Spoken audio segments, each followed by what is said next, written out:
Hello, hello, and welcome to the Finding the Unicorn in You podcast. What a beautiful day to inspire lives. My name is Jaime Gabriel Ragosa, your host, and I am so excited to have you here. Let's get ready to meet some fantastic unicorns and learn how to unleash the inner unicorn in you. Let's get started. Hello, everyone. Welcome to another episode of Finding the Unicorn in You. Today, I have a very special guest. She is a Harvard-educated author of 41 children's books and a candid memoir for adults about overcoming food addictions joyfully. So without further ado, here is Bracha Goetz. Happy to be here. Welcome. That's amazing. So we were talking a little bit before this, it's 41 children's books. That's a lot. So why don't you tell us a little bit about your process and what made you want to become a children's book author? I remember when I was in third grade, I wrote a poem and they read it in front of the whole audience of a big parent-teacher conference, because this poem was about how books can take you any place. They can take you anywhere in the world. They could take you back in time, into the future. So basically, I always loved children's books, and I never really went beyond that. Even though I went to Harvard, my favorite books are picture books. I love simple things. And one more thing, I try to write the books that I wished I had as a child. Books that let children know from the very beginning of life that they are spiritual beings. And I try to give them the skills to live a joyful life. That's my goal. That's amazing. Every children needs something where they can connect with their culture, with their religion, with who they are, so that they feel that they're included, that they feel that they see the diversity out there and they have something to relate to. So I think that's amazing what you're doing. Thank you so much. Some books I write specifically for a Jewish child, but other books are universal themes. So they're for everybody. And that's also because I discovered my heritage later on in life. So rediscovering my roots was what helped me to be able to grow. There's a big jump from children's books to, you said, food addictions. What led it into that route? Yeah, it seems like a big jump, right? But here's the thing. What I discovered is that the reason I developed the food addictions was because my soul was starving. My soul was genuinely hungry.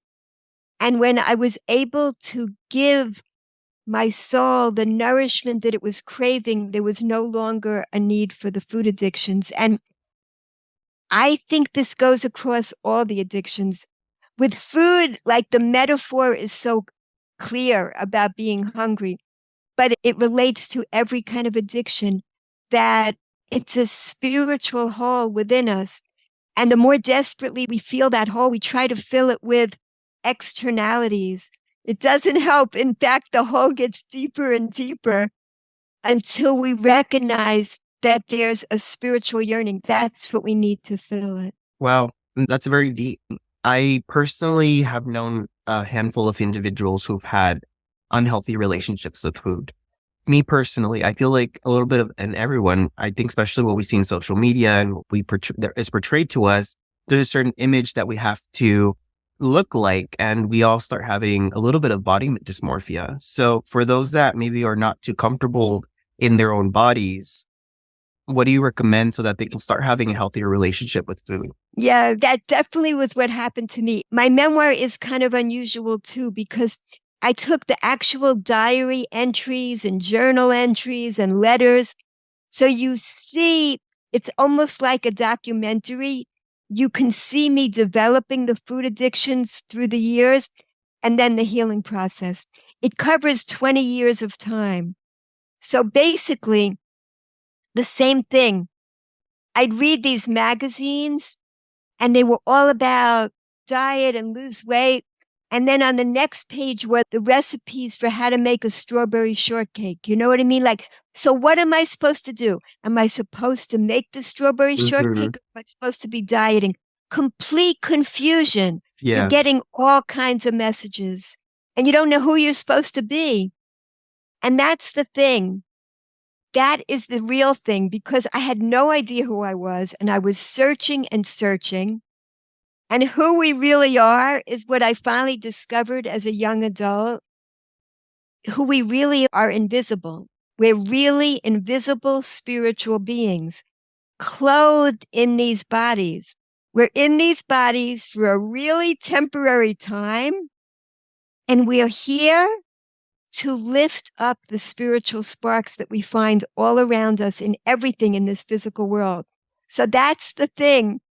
We get so stuck in the physical, and we forget that what we essentially are at our core is spiritual beings. And what was the pivot point, or what was the transition where you kind of came to that realization? What was the moment that you're like, that was the aha moment?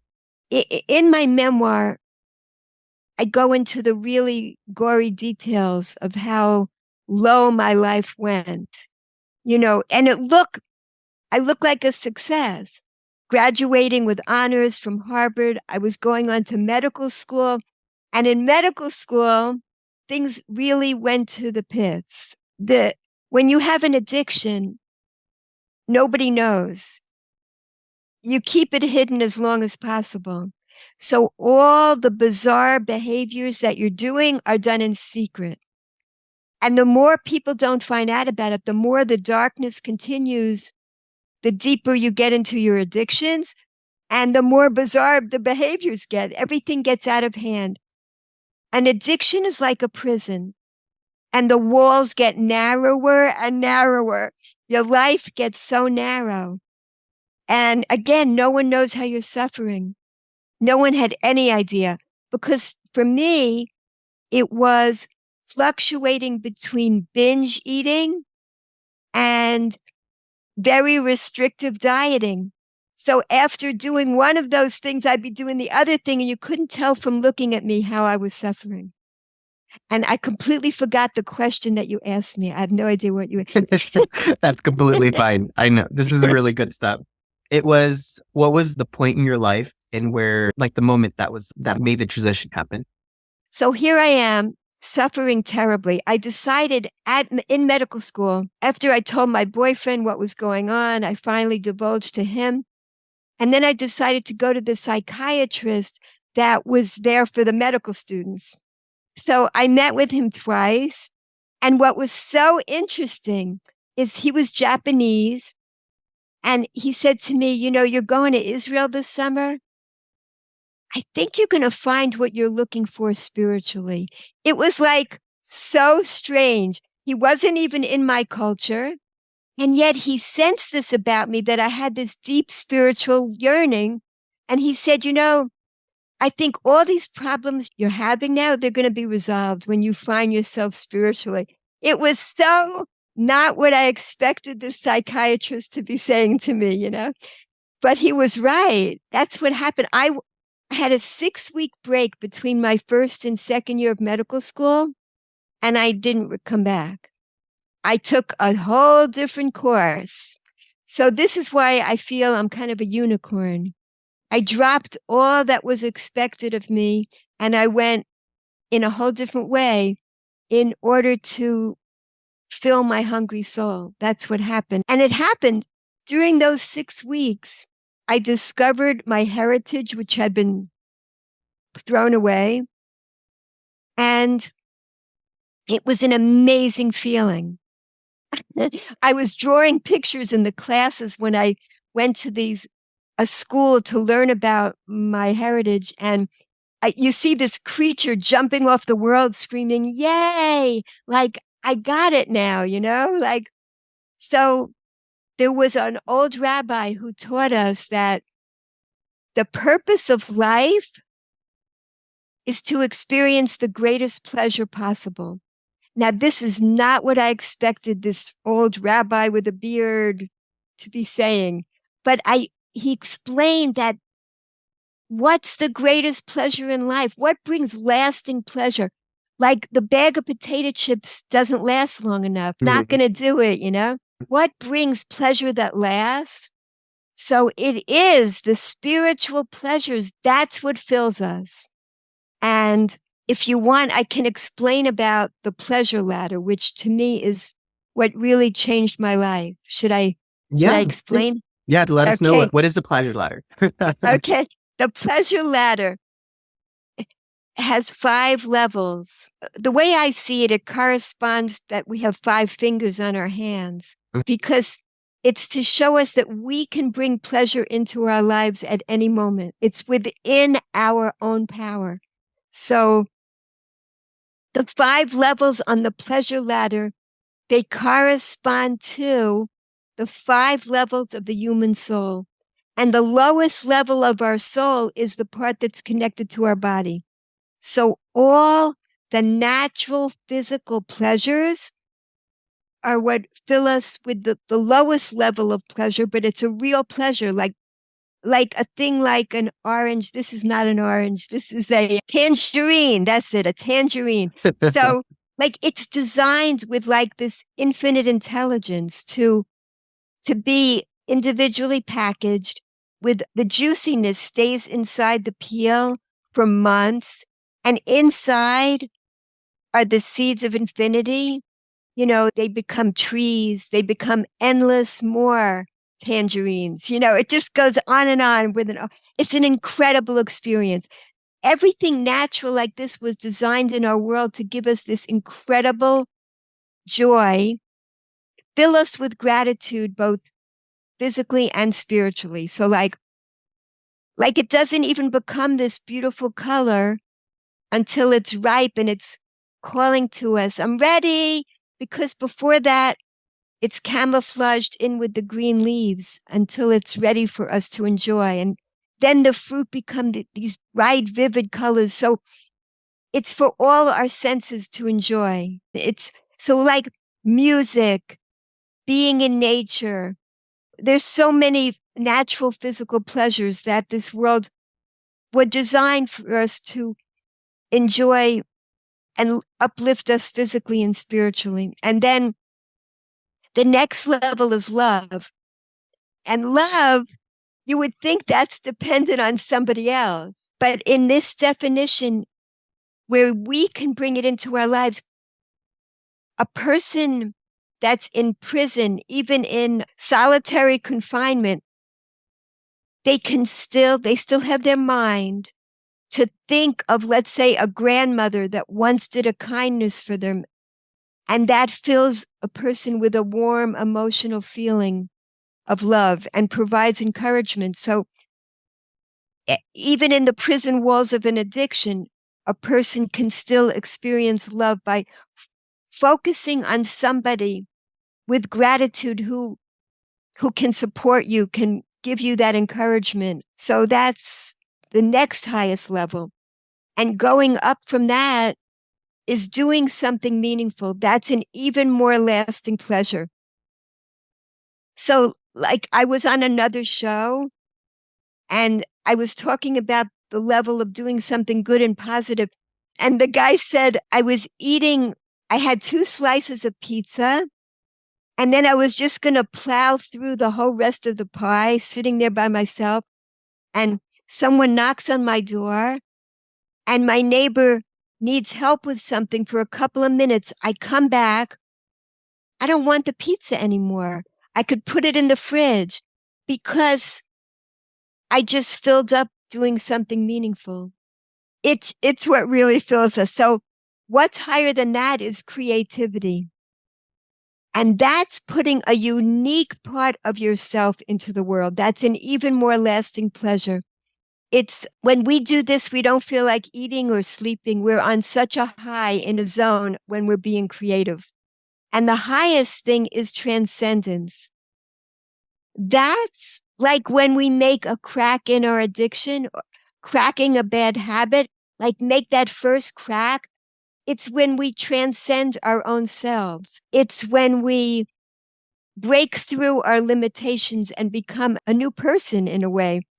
And also we experience it like under a starry, starry sky when we know we're part of a much greater universe and that there's an energy in the world that's flowing through us and it connects all of us. So those are the 5 levels, basically. And there's just one price to pay to climb each rung. And that price is gratitude. Gratitude mindful gratitude is how we bring lasting pleasure into our life. So that's how I broke through out of my addictions. Once I understood what the purpose of life was, then as that integrated into my being, I there was less and less of a need for the addictions. Wow. And as you say each step, it kind of makes sense because I'm just thinking of myself when I'm like at home, the first thing I want to do is satisfy that need of like, like, let me just look around. I go into the fridge. The first thing one does when they're bored is go to the fridge and they start Yes. looking what's around. And from that point, like you said, you might be bored. You might have no try to find something to do. You may not, maybe lacking the to feed your creativity. There's like a lot of different ways you can feed your soul instead of just the physical food to make that. So instead of saying like, am I really hungry? Maybe drink a glass of water. If like maybe you're thirsty, instead of when you're bored going to go get food, let me go for a run. Let me go call a friend. Let me do something bigger to add meanings. I get it. And I love it. I love that you explained it so easily like that. I know, it's such clarity. That's what I love about it. And as you saw, each one brings us more connection. Here, we're connecting because when we're wrapped up in an addiction, we're wrapped up in ourselves. We're connecting to a natural thing in the world. We're connecting to another.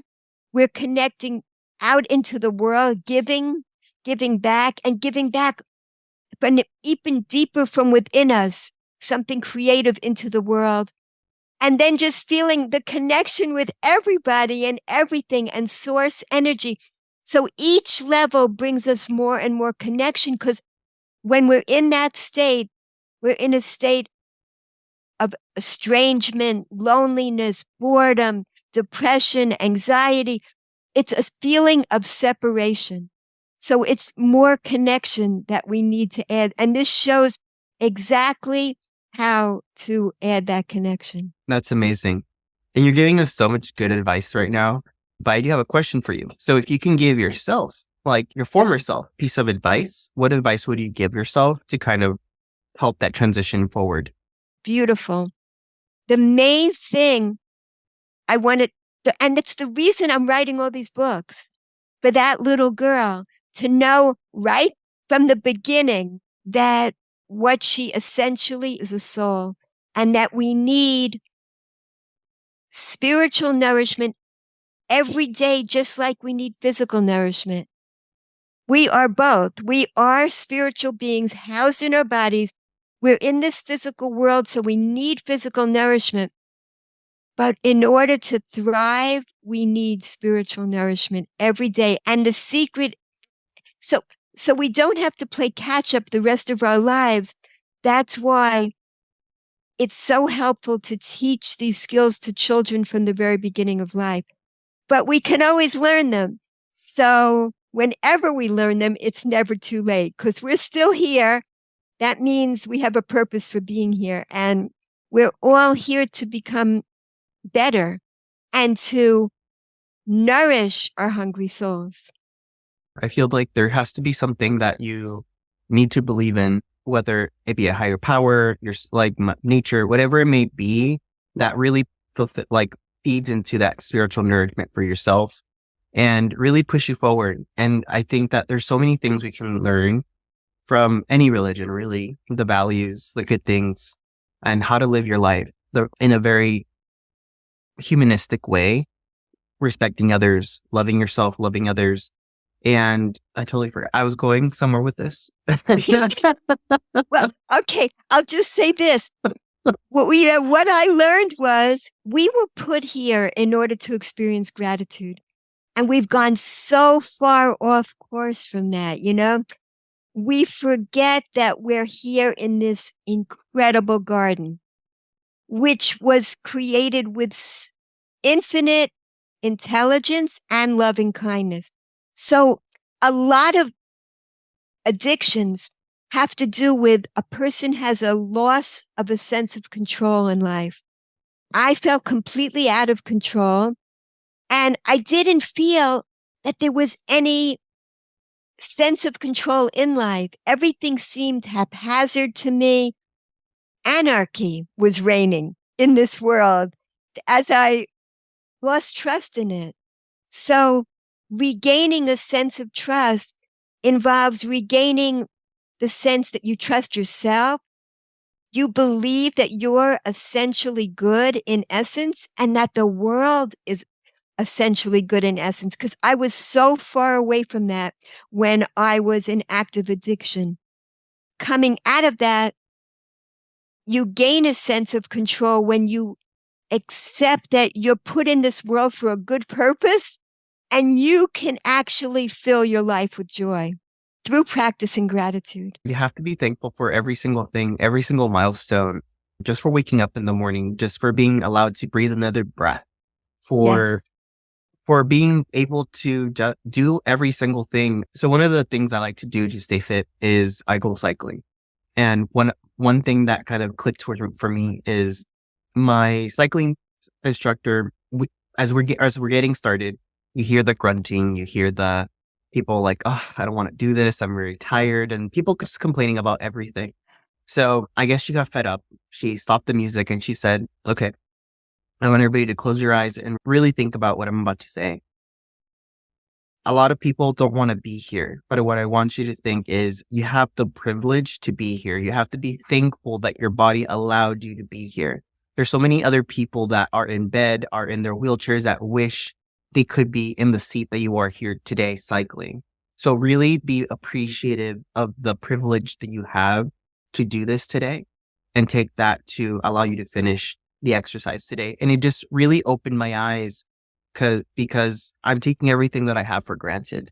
And maybe my latter self is not going to have this privilege. And I'm going to be thankful later on that I was able to enjoy these little small things, these little exercises and things that I do today. So I completely agree. You have to be thankful for every single thing in your life, whether you realize it or not. Beautiful. Our brains work that we tend to take for granted the things that are more common, the things that we see every day. That's how it works because we are programmed to focus more on novelty in life, you know? So we actually have to put energy in to extract the joy of appreciating those things that we have on a regular basis. It's not going to happen unless we put that energy in. That's the price that we're paying for joy. But it's the most awesome price. We lose nothing by that. There's only what to gain. What's a beautiful quote? What's the difference between a happy life and a miserable life? What's the difference? How grateful you are. That's it.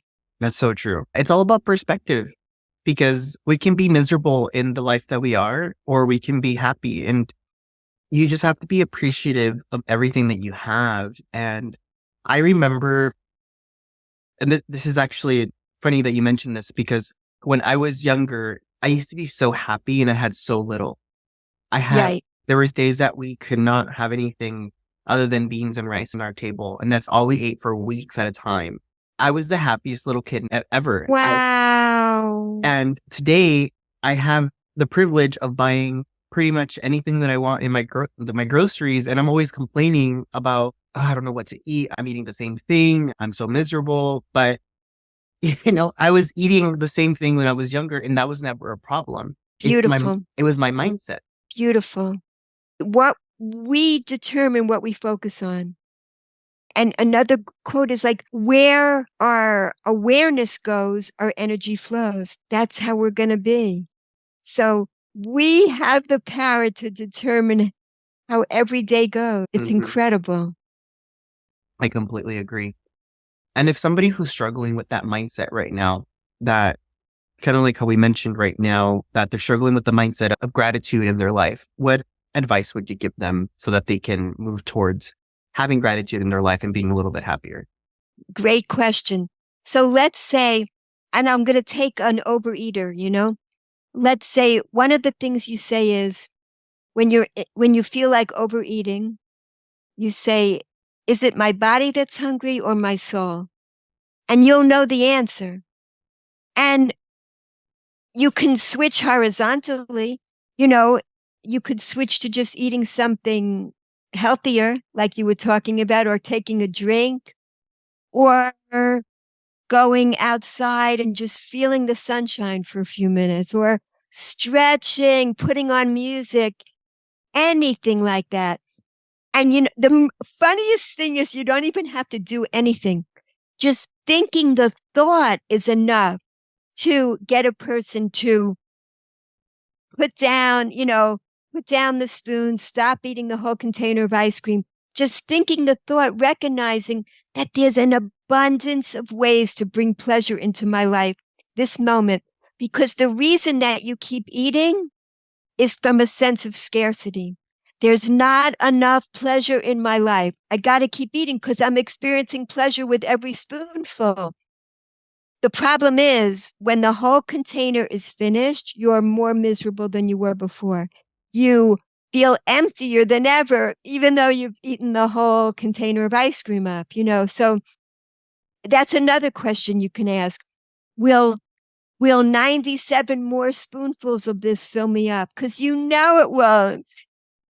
And another thing you could do is, this is something I just started doing recently, is chewing slowly. That means not preparing the next forkful or a spoonful of food until you've completely chewed and swallowed what's in your mouth.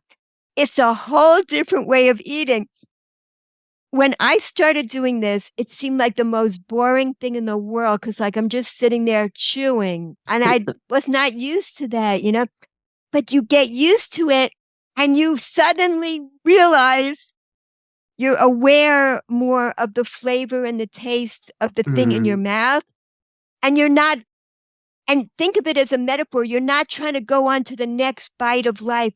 You're enjoying what you already have. So it changes everything. These are practices that can change everything. And again, just try to enjoy something like a tangerine or an orange or a raisin, something so small.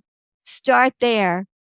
That's the way to practice gratitude more and more throughout the day. And the practice actually creates neural pathways so that it becomes easier and easier to practice gratitude the next time, which is so amazing. It's like driving down a road that someone's already driven on. So it's so much easier. They have the tire tracks in the road and you can go.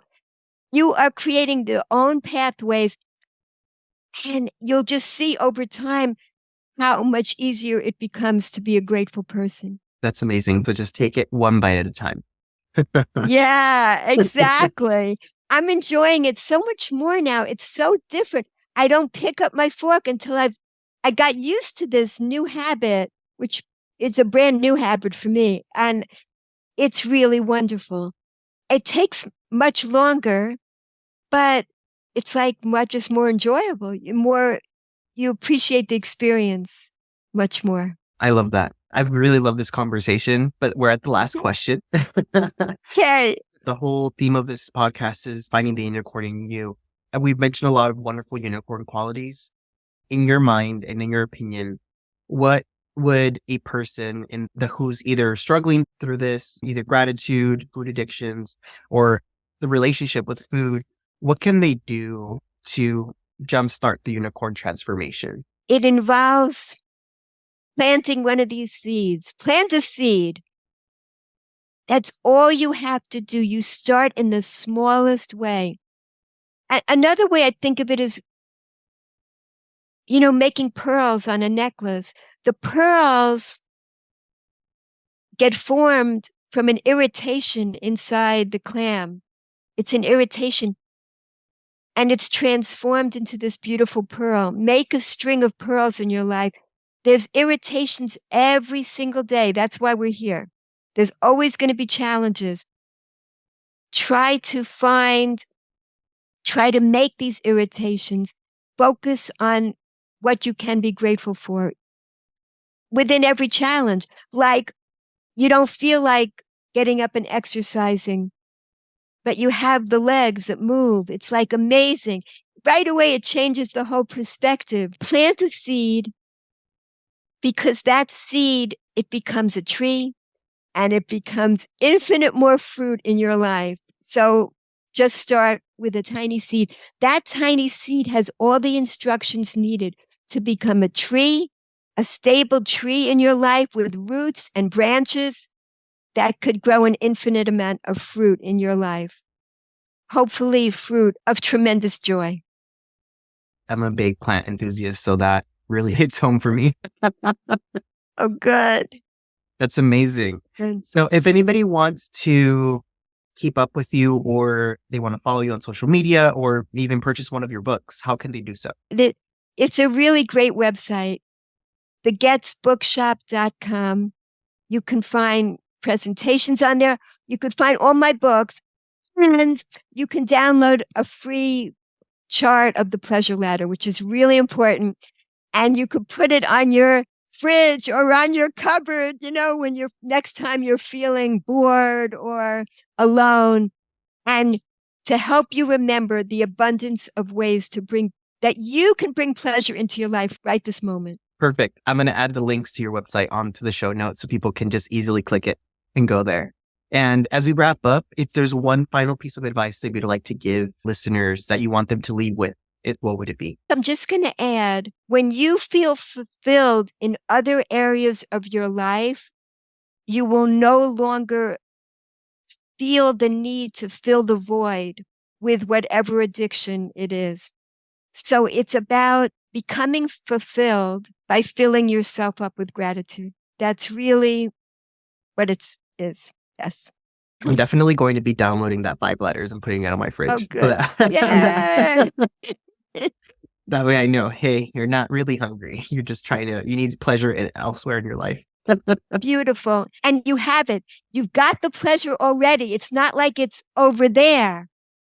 We have a saying, who is rich? Those who are happy with what they have. That's it. It's being grateful for what we already have in our lives this moment. I completely agree. Well, thank you so much for being here. I really appreciate it. And for listeners, and for listeners who are listening, this podcast releases episodes every Friday at 7 a.m. Thank you so much, and make sure to subscribe and leave us a review. Once again, thank you so much for your time here. I really do appreciate it. And until next time. Thank you. Bye.